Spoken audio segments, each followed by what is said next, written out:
Alhamdulillahi Rabbil Alamin. Wassalatu wassalamu ala ashrafil anbiya'i wal mursalin wa ala alihi wa ashabi rasulillahi ajma'in.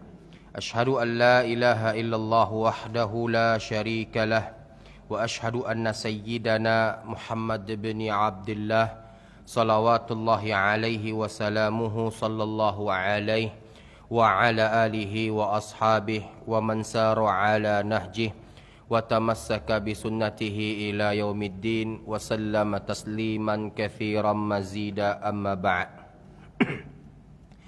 Alhamdulillah, pada pagi hari ini kembali kita bersyukur kepada Allah Rabbul Alamin atas segala limpahan nikmat dan karunia yang telah Allah Subhanahu wa taala berikan kepada kita semua.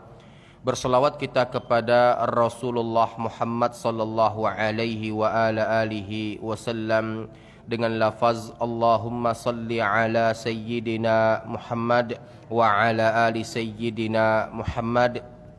Assalamu alayka ya Rasulullah. Semoga selawat yang kita bacakan menjadi pertanda bukti cinta kita kepada Rasulullah Muhammad sallallahu alaihi wasallam, dan semoga kita semua mendapatkan syafaat Nabi pada hari kiamat kelak. Amin ya rabbal alamin. Bapak Ibu yang berbahagia, kita masuk kepada penyebab terbesar ketujuh masuk nerakanya seorang hamba adalah memutuskan silaturahmi. Nah, Bapak Ibu yang dimuliakan Allah, saya melihat dan membaca dari banyaknya karya para ulama, ternyata ulama-ulama menyikapi hadis tentang terputusnya silaturahmi ini merupakan dosa di antara dosa-dosa besar. Jadi Bapak Ibu, kita yang bergampang-gampang memutuskan silaturahmi, coba pertimbangkan kembali. Karena memutuskan silaturahmi ini Pak bukan perkara kecil. Bukan perkara kecil, bukan dosa kecil, dosa besar. Dan para ulama mengelompokkannya di antara dosa-dosa besar yang ada di dalam Islam. Bapak Ibu yang dimuliakan Allah, kita bagi pemutusan silaturahmi ini menjadi dua bagian. Kita bagi menjadi dua bagian. Pertama, pemutusan silaturahmi antar kita dengan kekerabatan kita, yaitu keluarga kita. Yang kedua, pemutusan silaturahmi antar kita dengan kaum muslimin lainnya. Jadi Bapak Ibu yang dimuliakan Allah, kita berangkat dari sebuah hadits Nabi alaihi salatu wassalam yang dibawakan oleh Imam Muslim dalam sahihnya. Nabi bersabda, la yadkhulul jannah. Sampai Nabi Bapak Ibu mengultimatum kita dengan sabdanya, la yadkhulul jannah. Artinya tidak masuk surga. Qati', yaitu orang-orang yang memutuskan apa yang mereka putuskan, yakni qati'ir rahim, yaitu memutuskan tali silaturahmi. Bapak Ibu yang dimuliakan oleh Allah, menyikapi sabda Nabi alaihi salatu wasallam berikut, bahwasanya kenapa Nabi alaihi salatu wasallam mengancam orang-orang yang memutuskan tali silaturahmi mereka tidak akan masuk ke dalam surga, karena dampak-dampaknya itu sangat banyak sekali Bapak Ibu. Dampak buruknya sangat banyak sekali yang akan menimpa orang-orang yang memutuskan tali silaturahmi tersebut. Nah Bapak Ibu yang dimuliakan Allah, padahal kita diperintahkan untuk apa? Untuk supaya menjaganya, memeliharanya. Bukti pertama adalah firman Allah Subhanahu wa taala yang berbunyi, a'udzubillahi minasyaitonirrajim. Ya ayyuhalladzina amanu qu anfusakum wa ahlikum nara. Wahai orang-orang beriman, jagalah dirimu, setelah diri kita Bapak Ibu, keluargamu, kata Allah Subhanahu wa taala. Jadi ini adalah dalil, adalah bentuk bukti pertama bahwasanya Allah Ta'ala memerintahkan kita untuk menjaga hubungan silaturahmi. Yang kedua Bapak Ibu yang dimuliakan Allah, bukti kedua kalamullah berikutnya adalah wa anzir ashiratakal aqrabin. Berikan peringatan, nasihati, ajak, bergaullah dengan keluargamu dengan baik, dekati mereka, peringati mereka, nasihati mereka. Nah Bapak Ibu yang dimuliakan Allah, yang banyak terjadi di akhir zaman sekarang adalah kita begitu gampang memutuskan tali silaturahmi antar kita dengan saudara kandung, kita dengan abang kandung kita, kita dengan adik kandung kita, kita dengan kakak kandung kita, kita dengan pokoknya keluarga kandung kita. Nah ini haram hukumnya Bapak Ibu. Bahkan pelakunya itu terancam terusir dari surga. Jadi Bapak yang sampai hari ini tak bertegur sapa hanya gara-gara problematika dunia, Pak. Maka oleh karenanya runtuhkan segala macam ego yang bersemayam di hati, Pak.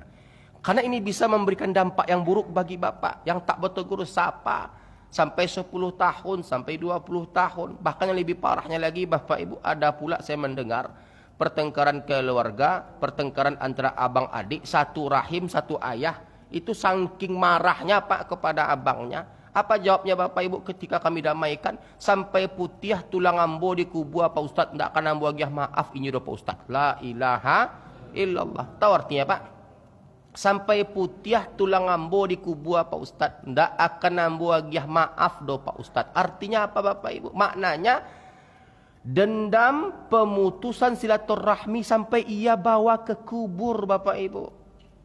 Kenapa bisa demikian? Dia berkalam, dia berkata, bisa jadi dia tidak tahu hukum haramnya memutuskan tali silaturahmi. Dampaknya besar, azabnya besar, ya. Siksaannya besar. Jadi orang-orang memutuskan tali silaturahmi ini, Bapak Ibu, ini dimuliakan Allah. Murka Allah kepadanya yang akan menimpanya adalah besar. Jadi ketika kita menjadi orang-orang yang memutuskan tali silaturahmi, Allah akan segerakan azab untuk kita, Bapak Ibu. Terlebih lagi silaturahmi itu kita putuskan antar kita dengan saudara kandung. Perkaranya perkara mungkin warisan yang tak adil dibagi, atau mungkin kesenjangan yang diciptakan oleh orang tua. Jadi begini Bapak Ibu, saya itu kadang-kadang tuh suka berpikir, satu hari itu kan Pak, kadang saya menghadapi 3 atau 4 kasus yang terjadi dalam problematika rumah tangga. Datanglah ke kantor kami Bapak Ibu, kami kan punya kantor khusus untuk menjadi pendengar yang baik dari banyaknya problem-problem yang ada di antara keluarga kaum muslimin. Jadi Bapak Ibu datang, ada yang memang dia bertengkar sedari kecil. Jadi Bapak Ibu, saya merenungkan, ini orang kenapa kok bisa bertengkar, kok bisa kesumat dendamnya. Setelah saya telusuri Bapak Ibu, ada peran orang tua di situ. Kenapa anak-anaknya kok bisa tidak akur? Kenapa anak-anaknya kok bisa memutuskan tali silaturahmi? Kenapa anak-anaknya kok bisa bermusuhan sampai dewasa, sampai besar, susah diakurkan Bapak Ibu? Ternyata ada peran orang tua di situ Bapak Ibu. Ada peran orang tua. Apa peran orang tua di situ? Orang tua itu tidak seimbang dalam memberikan cinta kepada anaknya. Jadi Bapak Ibu yang dimuliakan oleh Allah, kita mengkaji dari segala sudut pandang yang ada. Kenapa ini orang bisa memutuskan silaturahmi? Pasti ada sebab musabab. Tidak akan mungkin ada api kalau tidak ada asap. Jadi oleh karenanya sebagai orang tua, ketika Bapak mendapatkan anak-anak Bapak berseteru nanti di hari tua Bapak, tidak bisa diakurkan, tidak bisa didudukkan, tidak bisa dikompakkan. Coba kembalikan ke diri kita Pak, muhasabah diri kita. Apa yang telah kita berikan kepada anak-anak, sampai anak-anak kita susah untuk diakurkan. Ada nggak Pak rumah tangga seperti ini Pak? Ada Bu? Mereka nggak ribut perkara warisan Bapak Ibu, mereka nggak ribut perkara harta, mereka ribut perkara-perkara kecil, perkara-perkara remeh. Di antara bentuk kegagalan orang tua mendidik anaknya adalah anak itu nanti ketika dewasa saling memutuskan tali silaturahmi. Nah, saling tak mengenal, saling tak bertegur sapa, bahkan menghindar, bahkan tak saling mengunjungi dan yang lain sebagainya. Intinya Bapak Ibu, hakikatnya adalah memutuskan silaturahmi itu merupakan sesuatu dosa besar yang Allah segerakan azab untuk pelakunya. Baik, kita kaji dari satu sisi, ya, sebelum kita pindah kepada sisi lainnya. Faktor penyebab terputusnya silaturahmi ini kita kaji dalam kerangka kekerabatan ataupun kekeluargaan. Bapak Ibu yang dimuliakan oleh Allah Subhanahu wa taala, kalau kita lihat, ya, kenapa kok bisa terjadi pemutusan silaturahmi antar kekerabatan ataupun kekeluargaan? Abang dengan adik, adik dengan abang, abang dengan kakak, kakak dengan adik, keluarga dengan keluarga lainnya, paman dengan keponakan, sepupu dengan keponakan. Pokoknya Bapak Ibu, kenapa kok bisa tidak akur? Apa yang menjadi penyebabnya? Setelah kami pikir-pikir Bapak Ibu, ternyata ada 4 Pak. Di antara banyaknya penyebab-penyebab bisa terjadinya perpecahan hubungan saudara atau kekeluargaan di antara mereka. Pertama Bapak Ibu, tidak adanya kunjungan kepada sanak keluarganya dalam jangka waktu yang panjang, tidak memberi hadiah, tidak berusaha merebut hati keluarganya, tidak membantu menutupi kebutuhan dan mengatasi penderitaan kerabatnya, yang terjadi justru menyakiti kerabatnya dengan ucapan ataupun perbuatan. Ini faktor pertama, Pak. Betul, Pak? Betul, Bu? Bu? Tidak adanya kunjungan kepada sanak keluarganya dalam jangka waktu yang panjang, tidak memberi hadiah, tidak berusaha merebut hati keluarganya, tidak membantu menutupi kebutuhan atau mengatasi penderitaan kerabatnya, yang terjadi justru menyakiti kerabatnya dengan ucapan ataupun perbuatan. Setuju nggak, Bu? Nah, Bapak Ibu, kita abang, kita adik, kita kakak, kalau tidak ada kebiasaan atau hobi kunjung mengunjungi, datang mendatangi, saya pastikan, Pak, hubungan kekerabatan di antara kita akan bubar, cepat ataupun lambat. Karena untuk memelihara hati itu, Pak, untuk memelihara hubungan itu, Bapak Ibu, adalah datang mendatangi. Ustadz, kami jauh, Pak Ustadz, kami jauh, Pak Ustadz, kami itu beda pulau, beda provinsi, Pak Ustadz. HP kan ada, Pak. Kita bisa video call, kan ada tuh, Pak, fitur ataupun nelpon banyak-banyak tuh, apa namanya itu, Pak? Kalau kita nelpon tuh bisa langsung berenam, bertujuh, ya kan, Pak? Nah, itu kan Bapak Ibu, itu juga bisa menjadi wadah ataupun media untuk memelihara hubungan kekerabatan. Yang menjadi problemnya begini, Pak. Saya ada waktu itu diundang di Jalan Pepaya, yang mana undangan itu tujuannya untuk mengumpulkan sanak keluarga. Ini acara wirid keluarga, acara wirid bulanan. Jadi Bapak Ibu, waktu itu Jalan Pepaya, lebih tepatnya di depan kantor BPN lama tuh, Pak, ya. Masih beroperasi, Pak, di situ. Pak Oi masih. Pindahnya ke jalan dekat stadion. Nah, kantor BPN tuh, Pak Oi, ada rumah cantik. Jadi pokoknya saya itu langganan ngisi acara wirid di keluarga mereka, dan ini mereka masih masuk kategori orang kampung kami. Jadi Bapak Ibu, saya lihat, saya pelajari itu, Pak. Makanya saya tulis faktor penyebab pertamanya itu adalah saling di antara mereka itu tidak mengunjungi. Karena Bapak Ibu, saya perhatikan, ketika saudara yang kaya yang buat acara itu datangnya ramai, yang datang antusias. Bahkan Bapak Ibu, tak sedikit di antara mereka itu bermesra-mesra. Kita nggak tahu, Bapak Ibu, ya, tujuan mesra itu apa. Kadang-kadang ada udang di balik. Ada udang di balik. Yang kaya nih, Pak, yang saudara kaya nih, Pak, bila perlu, Pak Oi, dibuat pantun-pantun persembahan untuk dia. Panjang untuk mengangkat daripada kesenangannya atau kegembiraannya. Lalu setelah itu si anak kaya ini, Pak, atau saudara kaya ini, Pak, memberikan hadiah-hadiah kepada sanak famili lainnya. Jadi Bapak Ibu yang dimuliakan Allah, lebih tepatnya ada seperti unsur dibuat-buat. Ada unsur seperti diangkat-angkat lah, begitu Bapak Ibu. Nah, ketika giliran bulan berikutnya jatuh acara wirid itu, Pak, di rumah saudara yang miskin, yang waktu itu saya ngisi di Jalan Mangga, Pak, Mangga 3, itu pemukiman sempit, kumuh. Nah, yang datang cuman sekitar 7-8 orang. Nampak sama saya, Pak, ketika saudara miskin tuh, Pak, menghidangkan makanan, mana yang lainnya, Pak? Kata saya kepada saudara miskin itu, Pak, ya begitulah Ustaz, kalau orang susah buat acara, yang datang dapat kita hitung. Kalau yang kaya buat acara, yang datang nggak sempat disempat-sempatkan. Nah, kalau yang miskin buat acara, Bapak Ibu yang dimuliakan oleh Allah, beribu alasan dibuat agar supaya tak datang kepada acara itu.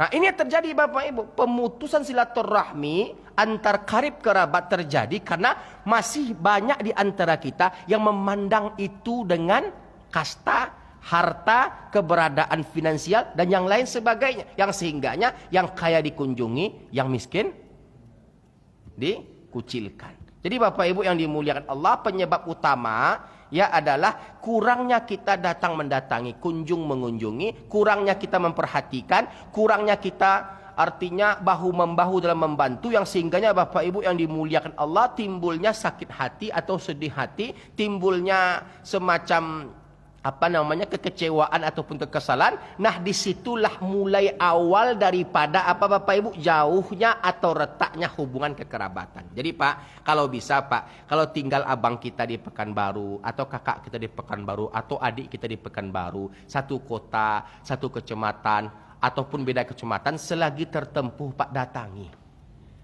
datangi. Apa kabar? Senang hati kita tuh Pak. Kalau abang kita datang ke rumah kita, senang hati kita Pak. Iya Pak. Bu, kalau datang kakak ibu ke rumah ibu, senang hati ibu, Bu. Datang ke rumah kita Bu, digendongnya anak kita, dikasihnya 20 ribu rupiah, senang hati. Dan kita nggak melihat nilai 20 ribu rupiah tadi itu. Tapi perhatiannya kepada keponakannya, dia datang, dia senangkan hati keponakannya, atau dia datang ke rumah kita, dia bawakan makanan. Setidaknya Bapak Ibu, cara dia untuk memelihara silaturahmi itu terpupuk dengan baik. Nah, yang hilang itu Pak sekarang adalah datang mendatangi, kunjung mengunjungi. Itu yang kurang Bapak Ibu. Dulu Pak, dulu orang sejauh apapun Pak ditempuh Pak, digunakan bus. Saya masih ingat ketika itu Pak, tahun 93, waktu itu presidennya Pak Soeharto Bapak Ibu. Itu ibu saya ngajak saya kemana? Ke Bom Baru. Entah Bom Baru, entah Bom Lama ketika itu Pak. Bom Baru tuh Bu ya. Yang waktu itu pakai oplet kuning.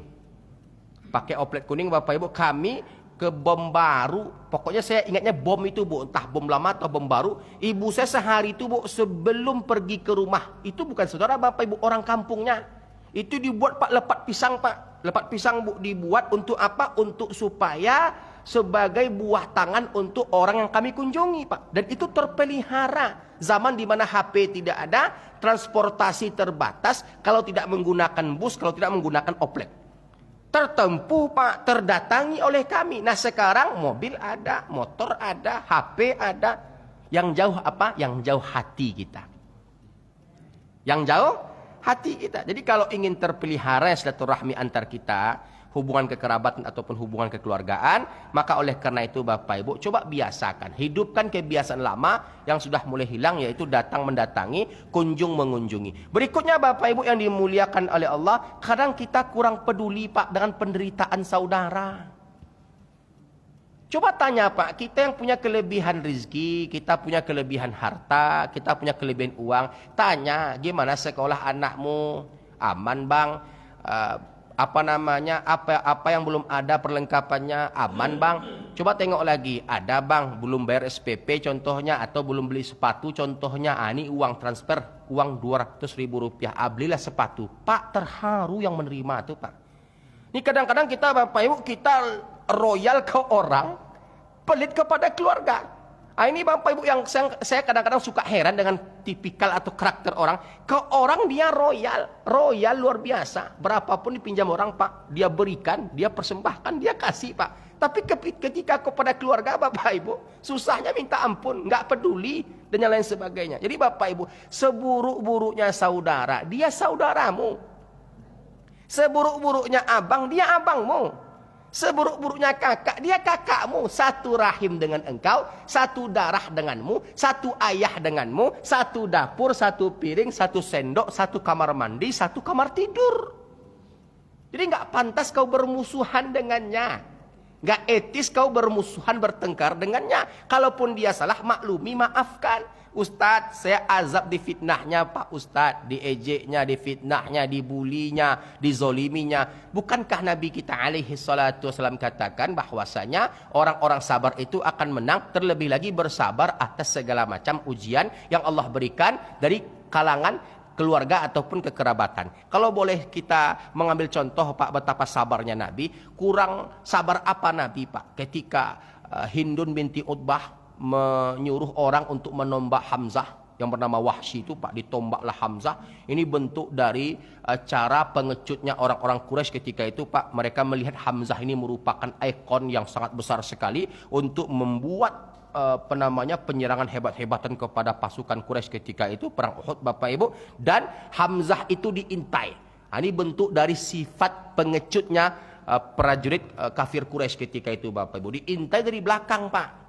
Ya, artinya dari belakang diintai, dicari, diburu, bukan dari depan Pak. Siapapun ketika dari belakang Bapak Ibu pasti bisa. Umar bin Khattab ditikam dari belakang. Jadi kalau jantan, ya kita face to face, berhadapan kan begitu Pak. Ditombak, setelah ditombak Bapak Ibu kena, lalu setelah itu jantungnya dirobek, dikunyah-kunyah oleh Hindun, dimuntahkan oleh Hindun. Setelah Fathu Mekah Bapak Ibu, Nabi bersama 10.000 pasukan datang dari kota Madinah menuju Mekah. Ketika itu Pak, kalau boleh saya bertanya kepada Bapak Ibu, bisa nggak Nabi membalaskan dendam pamannya ketika itu Pak? dibasmi Abu Sufyan, dibunuh orang-orang yang memerangi kaum muslimin selama ini. Bisa nggak Pak? Ketika itu bisa saja Pak, Makkah itu banjir darah Bapak, bisa, tapi Nabi tak lakukan. Apa kata Nabi? Yang masuk rumahnya Abu Sufyan dia selamat. Yang masuk rumahnya sendiri ia selamat. Yang masuk Ka'bah dia selamat. Bahkan ketika Hindun datang kepada Nabi, "Ya Muhammad, aku nyatakan, aku bersaksi bahwasanya tiada Tuhan yang berhak disembah kecuali Allah. Inni asyhadu an la ilaha illallah wa asyhadu anna Muhammadar Rasulullah." Setelah itu Pak, Nabi menerima keislaman Hindun. Dan Nabi memaafkan Hindun, Nabi menerima keislamannya, Nabi memerintahkannya untuk pergi dengan keadaan selamat. Ikrimah pun juga begitu Bapak Ibu, Abu Sufyan pun juga begitu Bapak Ibu. Artinya apa? Kalau diingat-ingat Pak, kekeluargaan, kekerabatan antara Abu Sufyan dengan Nabi itu ada Pak? Ada Bu. Kalau kita runut Pak, kita cari, kita bentangkan Pak ranji, mata rantai kekeluargaan antara Nabi dengan Abu Sufyan itu ketemu Pak. Tapi Nabi tak pernah berdendam dengan keluarga-keluarganya yang memusuhinya, yang memeranginya.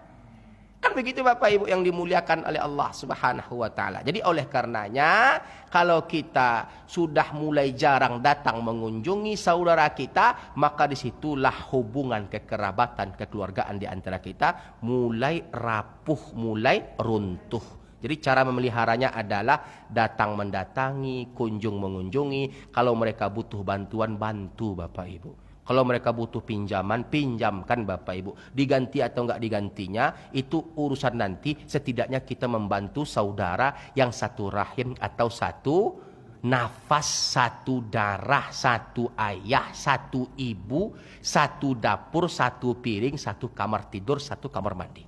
Nah, ini untuk cara kita memeliharanya, datang mendatangi. Jadi ketika kita sudah mulai kurang untuk mengunjunginya, maka disitulah kerapuhan itu akan dimulai. Yang kedua Bapak Ibu yang dimuliakan oleh Allah Subhanahu wa taala, faktor berikutnya kenapa terjadinya pemutusan silaturahmi adalah tidak pernah menghidupkan spirit senasib dan sepenanggungan dalam kegembiraan maupun kesusahan. Malah orang lain yang dikedepankan daripada membantu keluarga dekatnya. Jadi begini Pak. Ya, tidak pernah menghidupkan spirit senasib dan sepenanggungan. Akan begitu Bapak Ibu. Paham maksudnya Pak? Susah senang kita hadapi bersama. Jadi Bapak Ibu, kita kadang-kadang sering terjebak pada kategori mengejek saudara yang kesusahan. Sudahlah tidak membantu, sudahlah tidak menolong, sudahlah tidak meringankan beban. Yang ada kita mengejek. Yang lebih parahnya Pak, antara saudara kandung itu Pak tinggi persaingannya. Ada nggak Pak di antara kita terjadi seperti ini Pak? Antara saudara kandung itu Pak, Bu, itu malah bersaing yang ada. Bukan saling memberikan perhatian, tapi malah bersaing di antara mereka. Ada nggak Bapak Ibu yang seperti ini? Banyak sekali Bapak Ibu yang seperti ini. Abangnya beli mobil, adiknya panas hati. Adiknya bangun rumah, kakaknya panas hati. Ada nggak yang seperti ini Pak? Ada Bapak Ibu. Bahkan di grup-grup WhatsApp tuh Pak, itu bisa saja grup itu menjadi media pertengkaran antara saudara kandung.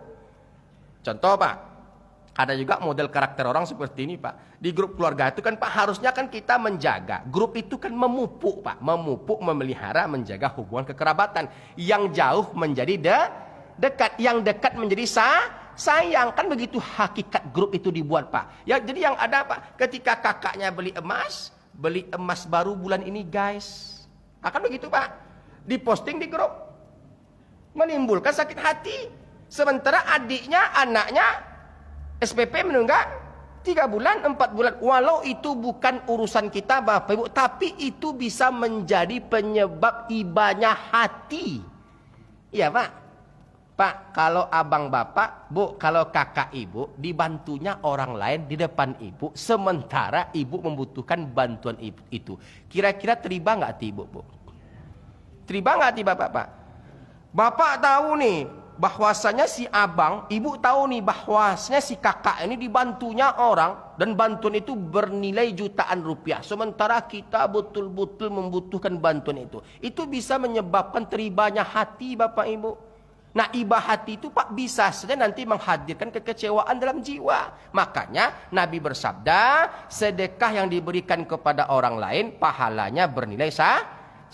Sedekah yang diberikan kepada keluarga pahalanya bernilai 2. Satu pahala bersedekah, dua pahala menyambung silaturahmi. Jadi itu yang perlu harus kita pupuk Bapak Ibu. Jangan sampai keluarga kita kecewa, abang kita sedih, adik kita sedih, kakak kita sedih gara-gara terjadinya pemutusan silaturahmi. Dalam hal ini kita lebih mengedepankan kebahagiaan orang lain ketimbang kebahagiaan sanak saudara sendiri. Ini faktor kedua Pak yang menjadi penyebab terputusnya silaturahmi antar karib kerabat ataupun kekeluargaan yang ada. Yang ketiga Bapak Ibu yang dimuliakan oleh Allah, lebih sering menghabiskan waktu kepada orang lain daripada sibuk dengan keluarga sendiri.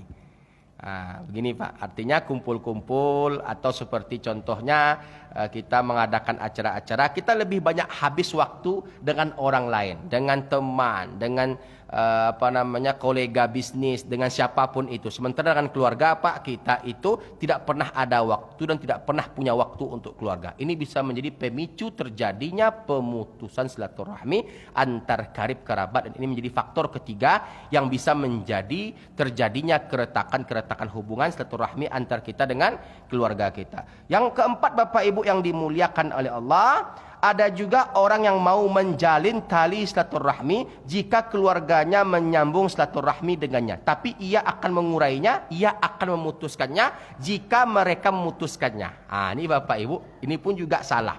Jadi begini Pak, kita itu baru akan membantu kalau dibantu. Kita itu baru akan mendatangi kalau didatangi. Kita itu baru akan menelpon kalau ini nggak benar seperti ini Bapak Ibu. Kita itu baru akan mengunjungi kalau, kita itu baru akan berbicara kalau diajak bicara. Artinya Bapak Ibu, kalau begini cara berpikir kita, maka betapa sempitnya cara berpikir orang-orang seperti ini. Orang beriman tidak begitu cara berpikirnya Bapak Ibu yang dimuliakan oleh Allah. Yang kecil datang kepada yang besar, yang besar bertanya kabar kepada yang kecil. Yang kecil menghormati yang besar memperhatikan yang kecil. Kan begitu Pak, tangga-tangga adabnya kan seperti itu Bapak Ibu. Nabi katakan, liusalli masaghir alal kabir. Yang kecil kepada yang besar, yang besar kepada yang kecil. Ada porsi-porsinya Bapak Ibu. Nah kadang-kadang kita itu punya pola pikir atau cara berpikir atau cara bersikap baru akan mendatangi kalau didatangi. Nah ketika kita katakan, kenapa kamu tak datang ke rumah adikmu? Dia saja tak pernah datang ke rumahku. Nggak bisa begini cara berpikir kita Pak. Kenapa kamu tak datang ke rumah abangmu? Abangku saja nggak pernah menelponku. Nggak bisa seperti ini Bapak Ibu. Intinya kita berfastabiqul khairat dalam hal berlomba-lomba. Untuk apa? Menciptakan daripada kekuatan, kekompakan, kerukunan tadi itu Bapak Ibu, dengan cara kita berlomba-lomba untuk datang, untuk bertanya kabar, untuk menelpon, untuk mengunjungi, untuk mendatangi. Nah, kalau ini kita ciptakan, kita wujudkan Bapak Ibu, tidak menutup kemungkinan hubungan di antara kita akan terpelihara dengan baik. Jadi, jangan menunggu orang datang baru kita akan datang.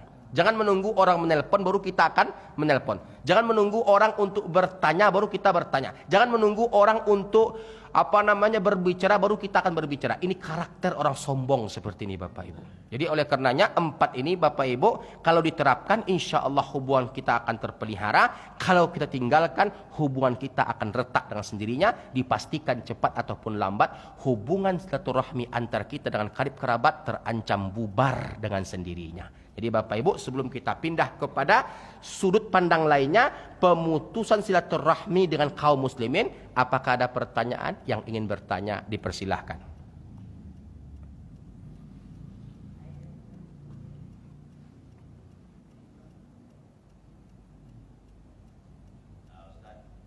Ya, silakan.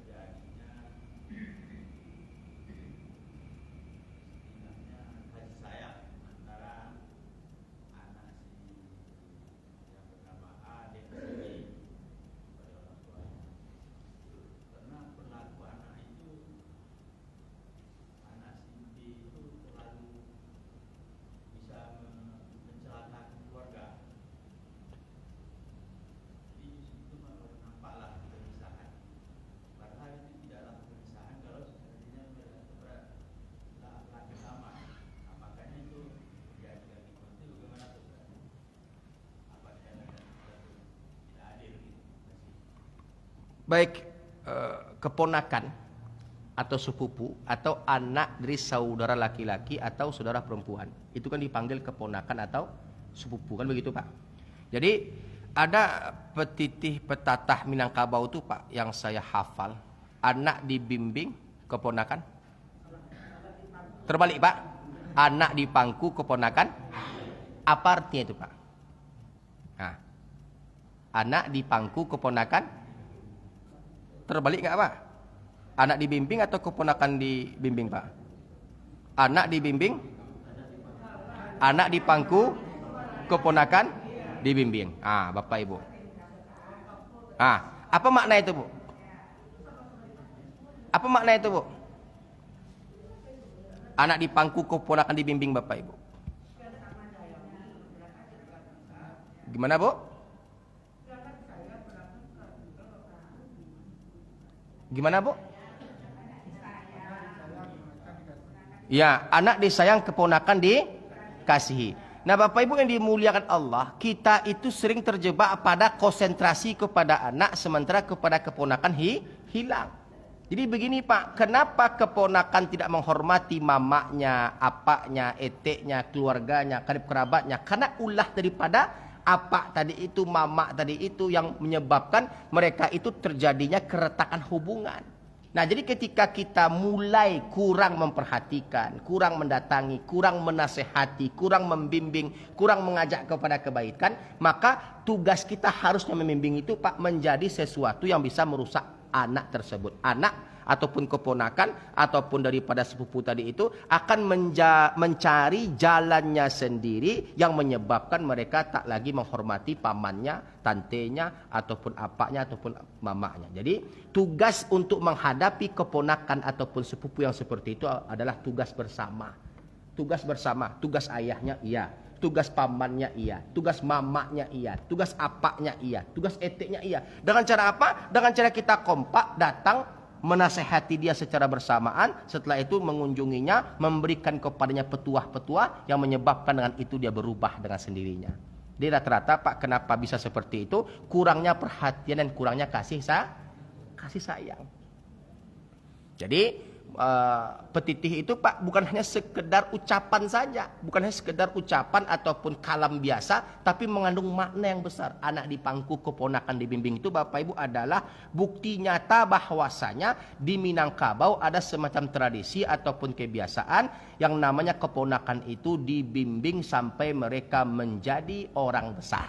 Akan begitu Bapak Ibu, sampai menjadi orang hebat yang bisa mendatangkan manfaat atau menjadi kebanggaan suku-suku tertentu atau setidaknya menjadi kebanggaan keluarga mereka ketika mereka merantau Bapak Ibu. Jadi ada adab ataupun ada adat yang harus dibawa, yang itu bagaimana cara pengajarannya, pendekatan antara mama kepada keponakan, pendekatan antara apa kepada keponakan, pendekatan kepada tante kepada keponakan ataupun sepupu yang menciptakan kehebatan ataupun kegembiraan, kekompakan, kerukunan antar karib kerabat tersebut. Paham Pak? Jadi tugas bersama. Jadi nggak boleh bagi seorang paman untuk menghakimi keponakannya, nggak bisa Pak. Oh anak senu jahat, nggak boleh seperti itu Pak. Ucapan seperti itu akan menjadikan anak tersebut semakin jahat dan hubungan silaturahmi akan semakin retak. Tugas kita bersama. Jadi bukan dengan membencinya beramai-ramai, bukan. Terus berjalan. Iya. Harta kalau harta gunung tinggi kan kebanyakan harta tinggi itu jatuhnya keponakan. Jadi makanya kami sebagai mama, makanya nggak dicampuri kalau harta yang ditinggalkan warisan dan harta tinggi itu khusus untuk keponakan di rumah. Makanya kalau ada kelebihan teknologi kami kasih. Jadi istilahnya hari-hari tidak lepas kita sebagai keponakan untuk anak ini tidak butuh renggang begitu saja. Makanya harta gunung ini itu di dalam zaman tua ada harta tinggi, harta rendah. Pusoko tinggi. Kalau harta rendah itu perjanjian kita antara istri suami. Nah itu jatuhnya banyak beranak. Tapi kalau ada harta tinggi tadi, jatuhnya untuk keponakan. Dan bisa diambil alih sama anak tadi. Nah, itu makanya setiap hari ada silaturahmi, itulah yang selalu apa yang dikerjakan adik-adik keponakan itulah yang dibiayai. Makanya tidak etis rasanya kalau seandainya anak keponakan dibimbing kita dilepas. Tapi sepertinya Pak, nggak semua mama seperti itu Pak. Karena nggak semua mama yang paham adat. Nah, jadi saya sampaikan realita yang terjadi sekarang di Minangkabau itu nggak semua mama yang paham pemikiran seperti itu. Nggak semua mama yang mengerti cara berpikir seperti itu atau kerangka berpikir seperti itu. Saya lihat sepertinya sudah mulai hilang Pak, sudah mulai sirna. Karena nggak semua mama yang paham adat. Bahkan ada mama mengedepankan adat meninggalkan syariat. Terbalik Pak, ini merupakan kaji salah yang harus ditinggalkan. Artinya syariat dulu baru adat. Jadi oleh karenanya mari kita himpun kembali, mari kita rangkul kembali. Mudah-mudahan dengan itu terciptanya kekeluargaan yang baik. Kalau seperti kakek kita dulu kan, Iya. kalau beli tanah satu bidang dipotong dua ya, ponakan paruh, anak aspal. Jadi makanya ada warisan tunggal, ikat kembar. Nah ini bagian ponakan, bagian. Jadi setiap ada warisan itu, ini ada dengan kembar. Jadi setiap ada di situ ada dia. Jadi intinya Pak, hasilnya apa? Endingnya apa? Baik dan kompak kan Pak? Baik dan rukun kan Pak? Sayo sakato. Maulih dan putih, menjampui dan tinggal, mengumpulan tasera. Artinya terbukti ampuh, mengakurkan, merukunkan, mengakrabkan. Nah sekarang nggak seperti itu Pak.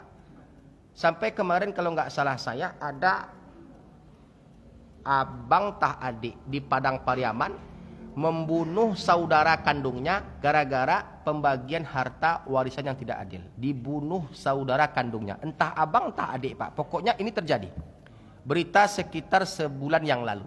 Kenapa bisa terjadi? Gagalnya mama mendudukkan perkara seperti ini. Maka saya katakan tadi kepada Bapak, tidak semua mama punya cara berpikir seperti ini atau berkerangka berpikir seperti ini. Ini perlu kita dudukkan kembali. Kita adakan perangkulan, kita sampaikan hubungan-hubungan itu bukan hanya karena asas harta saja, tapi kita karena asas daripada menjaga, memelihara kekerabatan ataupun kekeluargaan karena kita satu ayah, satu ibu, dan ini merupakan perintah agama ataupun perintah syariat.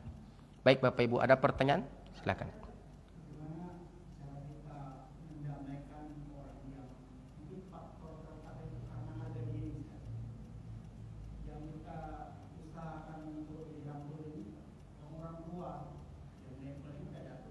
Iya.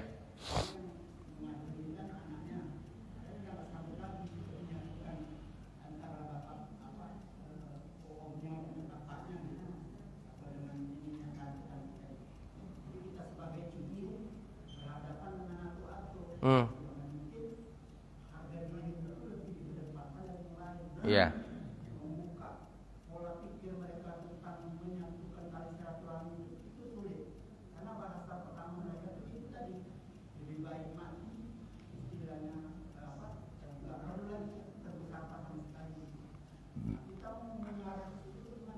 Baik. Cara pertama, cari orang yang ia segani, Pak, untuk menjadi mediator. Jadi setidaknya yang berseteru ini Pak, dia pasti punya orang yang ia segani. Nah kalau orang yang ia segani berbicara, setidaknya dari kalimat 100 kalimat itu Pak, ada 50 yang ia dengar. Jadi cari orang yang ia segani. Di situ Pak, bisa saja orang disegani itu Pak, nggak mesti harus orang tua. Bisa saja orang tua ini dia segan kepada contohnya buyanya, gurunya, tuankunya, atau siapapun itu Pak yang ia segan kepadanya. Jadi Bapak Ibu, saya juga pernah diundang, itu yang berseteru tuh Pak, bisa dikatakan orang tua, yang paling kecil aja itu Pak umurnya 54 tahun, yang paling kecil tuh Pak, yang paling bungsu. Apalagi yang paling besar, itu dikumpulkan di mana Pak? Di rumah perumahan Royal Platinum dekat SM Amin. Selesai Pak. Kenapa? Karena kalau yang berbicara itu adalah orang terdekat, yang secara pandangan itu mereka menganggap, ini nggak penting, ini nggak apa namanya, walaupun gelar orang dekat itu Pak banyak berjejer sampai profesor, tapi kalau diambil dari orang yang bukan ia segani atau bukan ia pandang, percuma. Nah ketika yang diundang tadi itu orang yang cukup berpengaruh dalam pemikirannya atau dalam kehidupannya, setidaknya itu bisa menjadi pertimbangan, cara berpikirnya bisa lebih baik lagi, atau dia bisa mempertimbangkan kelakuannya yang terjadinya pemutusan silaturahmi tadi itu. Intinya cari orang yang ia segani, nggak mesti orang tua, tapi orang itu ia segani secara karakter, sifat, tabiat, dan hakikat kehidupan. Artinya orang ini mungkin secara interaksi, sering memberikannya nasihat atau sering memberikannya kepadanya petuah-petuah yang membuat dia hidup dalam kesemangatan ataupun kegembiraan, ataupun guru kajiannya ataupun guru daripada torikotnya kalau dia mengikut torikot Pak ya. Artinya seperti contoh, saya ngisi di Nurul Yakin Pak ya, itu sudah berapa lama Pak? Ada sekitar 3 atau 6? 3 bulan lebih nggak Pak? Ada setahun Pak. Belum sampai setahun Pak saya ngisi di Nurul Yakin, sudah 3 orang Pak jemaah kita. Saya nggak tunjuk hidungnya pada pagi hari ini, beliau hadir Pak. 3 orang yang saya selesaikan kasusnya, persengketaan dia dengan saudara kandungnya. Umurnya di atas umur 50 tahun. Ada orangnya pada pagi hari ini Pak. Kenapa begitu? Karena Bapak Ibu, kadang-kadang kita itu bisa saja segan kepada orang yang dilihat dinilai orang ini berilmu atau orang ini memiliki banyak pengalaman walaupun usianya belum begitu tua Bapak Ibu. Kami selesaikan. Jadi intinya carilah oknum atau individu yang ia segani, yang dengan itu menjadi jembatan penyelesaian masalah. Yang kedua adalah kita adakan tazkiyatun nufus, artinya penyegaran jiwa, penyucian jiwa dengan cara sampaikan kepadanya ancaman-ancaman dari ayat Al-Quran ataupun hadits tentang bagaimana hukumnya memutuskan silaturahmi yang menyebabkan dia merinding ataupun takut. Nah, kalau bapak masih kekeh, masih mempertahankan ego untuk tidak bertegur sapa dengan adik bapak, bapak siap-siap mendapatkan kematian yang su'ul khatimah. Sampaikan seperti itu Pak. Kok begitu Pak Ustadz? Iya, karena kalau bapak masih mempertahankan ego, kata Nabi SAW, orang yang memutuskan tali silaturahmi dengan karib kerabatnya, mereka terancam mati dalam keadaan su'ul khatimah, azabnya 2 kali lipat Allah berikan kepada mereka. Nah, jadi ketika kita sampaikan ini Pak, dia setidaknya berpikir, mempertimbangkan daripada kelakuannya yang sehingganya dia bisa saja berubah dengan sendirinya. Jadi coba 2 ini Pak. Pertama, cari orang yang ia segani. Yang kedua, sampaikan kepadanya perkara-perkara, konsekuensi hukum ketika memutuskan tali silaturahmi antar karib kerabat, yang itu bisa menghadirkan kematian yang su'ul khatimah atau dimasukkan ke dalam neraka atau mendatangkan kemurkaan Allah Subhanahu wa taala. Insyaallah dengan 2 cara ini Pak, orang yang berseteru puluhan tahun lamanya akan berubah dengan sendirinya. Nah, begitu Pak. 3 kasus Pak Oi. Ayah tak bertegur sapa dengan anak hampir 6 tahun. Ada Pak jemaah kita di sini. Yang kedua, ibu-ibu dengan suami pisah rumah, nggak cerai Pak, pisah rumah karena antar keluarga, baik keluarga istri ataupun keluarga suami, mereka saling menyalahkan atau saling intervensi atau ikut campur yang menyebabkan anak-anak berada di bawah bayang-bayang ketakutan. Yang ketiga adalah saudara kandung kepada saudara kandung lainnya. Belum sampai setahun lagi Pak, selesai ketiga-tiganya Pak. Artinya apa? Ketika kita menyampingkan ego, maka semua itu akan selesai dengan mudah. Ego itu Pak yang membuat kita itu bermusuhan. Ego. Saya tidak akan menyapa dia sebelum dia menyapa saya. Saya tidak akan memaafkan dia sebelum dia. Itu dia Pak. Kalau itu yang kita kedepankan Pak, tidak akan pernah selesai masalah kita Bapak Ibu. Tidak akan pernah selesai. Paham kira Pak? Baik, silakan Bu.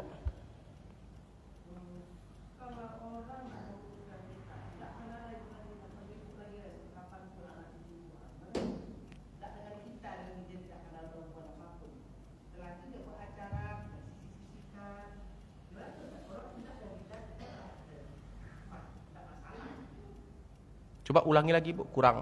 Ada masalah keluarga namanya ya. Jadi keponakan.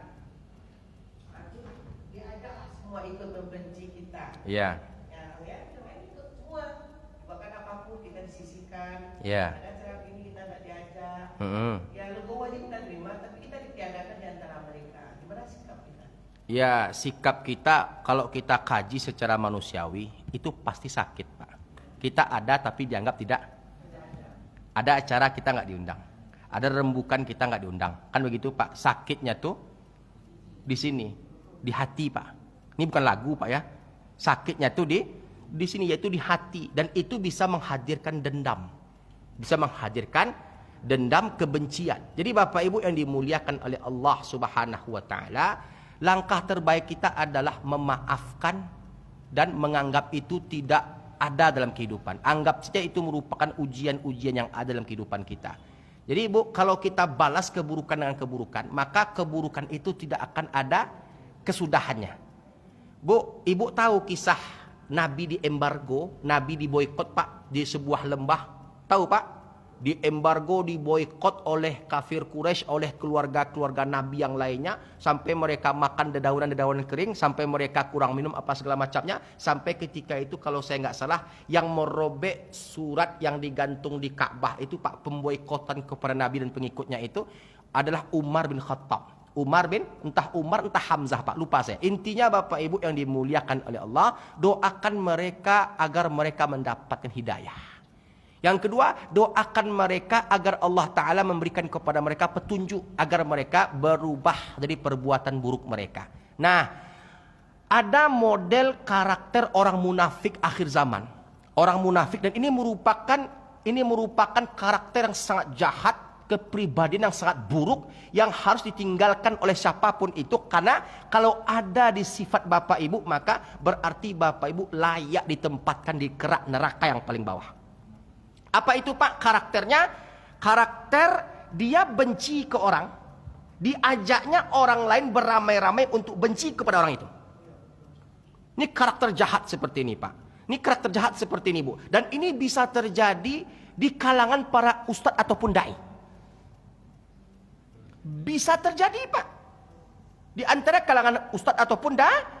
Kami tak sedikit Pak mendapatkan permusuhan di antara ustadz. Dia benci kepada ustadz fulan, diajaknya ustadz yang lain untuk membenci ustadz fulan. Kalau Bapak Ibu tak percaya, coba tengok ketika pilgub kemarin Bapak Ibu. Coba perhatikan Pak, antara kubu ustadz yang mendukung gubernur ini itu bermusuhan dengan kubu ustadz yang mendukung kubu gubernur ini. Terjadi atau tidak Pak? Terjadi. Terjadinya pemutusan silaturahmi. Yang lebih hebatnya lagi Pak Ooi, ya, yang lebih hebatnya lagi Bapak Ibu yang dimuliakan Allah, itu mereka saling serang menyerang kepribadian di grup-grup media sosial seperti Facebook, Instagram, membunuh karakter Ustadz Fulan, membunuh karakter Ustadz Fulan. Yang didukung Bapak Ibu aman-aman saja, anteng-anteng saja. Ya, gubernur 1 nggak bermusuhan dengan gubernur 2. Gubernur 2 tak bermusuhan dengan gubernur 3. Yang bermusuhan pendukung la ilaha illallah. Jadi Bapak Ibu, karakter jahat, dan ini merupakan sifat Abdullah bin Ubay bin Salul, tokoh munafik Madinah. Dia benci ke Nabi Pak. Diajaknya orang-orang beramai-ramai untuk membenci Nabi. Orang itu nggak punya masalah kepada Nabi. Jadi Pak, ketika Bapak mengadopsi karakteristik seperti ini, berarti Bapak mengadopsi sifatnya Abdullah bin Ubay bin Salul. Dan ini merupakan sifat iblis laknatullah alaih. Nah, kenapa kami katakan tadi layak ditempatkan di kerak neraka paling bawah? Karena Pak, orang seperti ini itu menghadirkan permusuhan yang nyata di tengah-tengah kaum muslimin. Terlebih lagi Bu, di tengah-tengah karib kerabat. Anak pertama benci kepada anak ketiga. Ada 7 bersaudara. Anak pertama mengajak anak kedua, mengajak anak keempat, mengajak anak kelima, mengajak anak keenam, mengajak anak ketujuh untuk membenci anak ketiga. Yang lebih hebatnya, anak kedua, anak keempat, anak kelima, anak keenam, anak ketujuh bodoh, tak mau cross check ataupun tabayun, langsung ikut-ikutan untuk membenci tanpa alasan yang jelas. Ada nggak Pak, Bapak ketemu orang, tiba-tiba dia buang muka kepada Bapak. Bapak nggak tahu apa salah Bapak. Ada nggak Pak? Bu, ada nggak Ibu ketemu orang, dia tiba-tiba buang muka ke Ibu, benci kepada Ibu, tapi Ibu nggak tahu apa salah Ibu. Ada nggak yang seperti ini Bu? Ini karakter jahat yang kalau dipertahankan bisa membinasakan pelakunya atau bisa menghancurkan orangnya. Karakter ini, penyakit ini bisa saja bersemayam walau di hati para ulama sekalipun. Makanya Nabi katakan Bu, ala wa inna fil jasadi mudghah idza salahat salahal jasadu kulluh wa idza fasadal jasadu kulluh ala wahyal qalbu. Ketahuilah sungguhnya di dalam satu batang tubuh itu ada segumpal daging. Baik segumpal itu maka baik semuanya, buruk segumpal itu maka buruk semuanya. Ketahuilah sungguhnya yang segumpal itu bernama hati. Coba tengok Bapak Ibu ketika pilpres juga perhatikan kubu Ustaz Fulan, membenci kubu Ustaz Fulan hanya gara-gara beda pilihan. Saya pawai pilpres tahun berapa itu? 2019. Kalau saya nggak salah iya.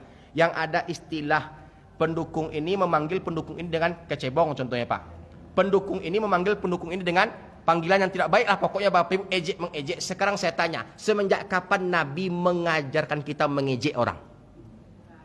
Nggak ada kan Pak? Pernah Nabi memberikan gelar kepada Abu Jahal sebagai ini, Abu Lahab sebagai ini? Nggak pernah Pak. Kalau kita benci, cukup benci karena Allah, cinta karena Allah. Kan begitu Pak. Al-bughdu fillah wal hubbu fillah.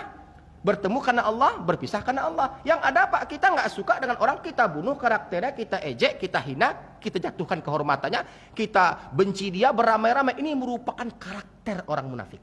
Alhamdulillah sampai hari ini demi Allah belum pernah tersampaikan di khutbah-khutbah manapun atau di mimbar saya ikut-ikutan untuk menghina orang Islam lainnya yang berseberangan politik dengan saya. Karena ini merupakan bukan metode dakwah Nabi kita alaihi salatu wassalam. Dakwah Nabi kita adalah menyatukan. Kalaupun kita benci, bencilah karena Allah. Kalaupun kita cinta, cintalah karena Allah. Kalaupun kita marah, marahlah karena Allah. Kalaupun kita gembira, gembiralah karena Allah. Jangan kita sampai menghina orang. Karena sungguhnya Bapak Ibu, ahbib habibaka haunamma, cintailah seorang itu sekedarnya saja. Bisa jadi orang yang kau cintai menjadi orang yang kau benci. Bencilah seorang itu sekedarnya saja. Bisa jadi orang yang kau benci menjadi orang yang kau cintai. Jadi Bapak Ibu sekedarnya saja, secukupnya saja. Agar kita menjadi orang-orang yang semua itu kita lakukan karena Allah subhanahu wa ta'ala. Jadi Bu ya, Bu, jadi Ibu jangan balas keburukan dengan keburukan. Jangan dibalas kejahatan dengan kejahatan. Bu, satu pesan saya, tidak ada asap kalau tidak ada api. Jadi Bu, yang menjadi korban, ya. Kalau kita tua itu bisa menyebelahkan anak-anak yang kasihan, kadang menjadi nyanyanya di sana, mobilnya dirusak, dan nyaman itu susah juga. Memang ini kelima saya kadang dengan kemenakan anak umi susah mereka mampu dia nih yang anak untuk kami kita sudah mendengar dan mengaji insyaallah. Jadi Bu, dari semua yang Ibu sampaikan tadi, ya saya katakan tidak ada asap kalau tidak ada api. Coba juga kita berusaha mengintrospeksi diri kita. Bisa jadi ada perbuatan kita atau mungkin ada perilaku kita yang menyebabkan datangnya kebencian itu. Jadi Pak, kadang kita ini bukan saya menyalahkan Ibu. Kadang kita bisa saja dizolimin oleh orang atau mungkin kita dibunuh karakternya oleh orang beramai-ramai. Ada satu kesalahan kita yang kita pertahankan. Jadi perlunya kita muhasabah diri Pak. Sama seperti ini. Kenapa orang membenci saya? Kenapa orang nggak mau dekat dengan saya?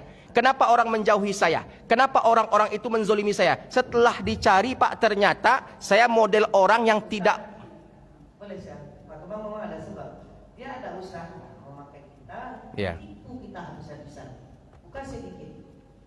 Juta miliaran. Kemudian dia nak mengaku dengan kehebatan dan kuasanya dia bisa mengelabui semua. Miliaran Ustaz. Jadi tentu kita ya udahlah kalau begitu. Tapi sampai dia anak tentu anak terima bapak ibunya diibu sebanyak itu miliar. Puluhan miliar kami diibu, tentu kami nak mau dipakai nama bapaknya. Jadi kami ini begitu. Biasanya corak nasi mungkin ada yang tak tahu. Kemudian kami dibawa. Kami disisihkan dari keluarga besar dia yang benar. Nah, jadi bagi saya karena kita sudah mengaji adalah sampai di mana lah semua. Tapi di anak yang nggak apa kenyamanan anak, nanti keamanan anak nggak nyaman dia di sana, dia niaya gitu. Tapi cukup kami amankan juga insyaallah. Nah, itulah ada api ada asapnya, itulah penyebabnya. Baik, intinya Bu, kesimpulan terakhirnya adalah bersabar karena sabar itu tidak ada batasnya. Ruang sabar itu luas, seluas samudra dan tidak bisa kita ukur kedalaman sabar itu. Ibu bersabar, Mudah-mudahan Allah Ta'ala memberikan kepada ibu kebaikan-kebaikan atas sabar yang ibu lakukan. Dan juga ibu introspeksi, muhasabah, bisa saja hadirnya kebencian itu karena adanya satu kesalahan. Dan mari kita perbaiki kesalahan itu. Nah, ketika kita telah memperbaikinya, orang-orang masih membenci kita, maka serahkan kepada Allah Subhanahu wa Ta'ala. Karena sungguhnya Allah lah yang paling mengetahui keadaan hati dan kondisi kita. Paham, Bu? Insya Allah. Sama-sama, Bu. Abah, ada pertanyaan berikutnya, Pak? Mati mic kita, Pak.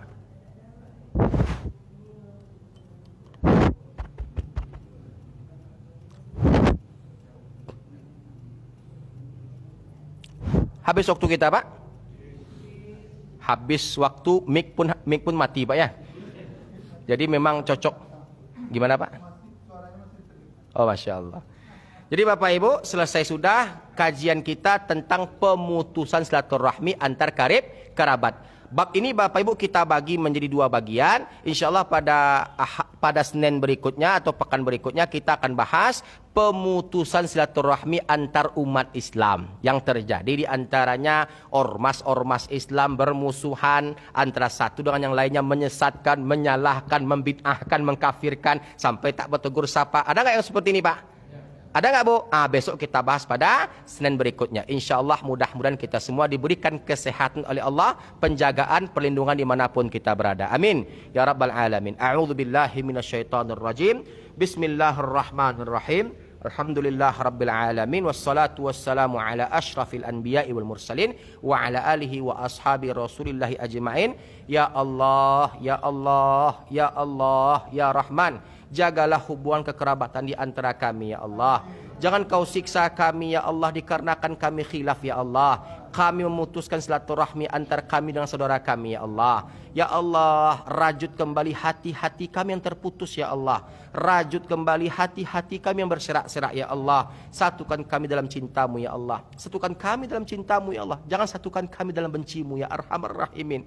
Ya Akramal Akramin. Ya Mujibas Sa'ilin. Allahumma ajirna minan nar. Allahumma ajirna minan nar. Allahumma ajirna minan nar. Allahumma hawwin alaina fi sakaratil maut. Wan najata minan nar wal afwa 'indal hisab. Rabbana atina fid dunya hasanah wa fil akhirati hasanah wa qina adzaban nar. Walhamdulillah rabbil alamin. Taqabbalallahu minna wa minkum taqabbal ya karim. Thumma assalamu alaikum warahmatullahi taala wabarakatuh.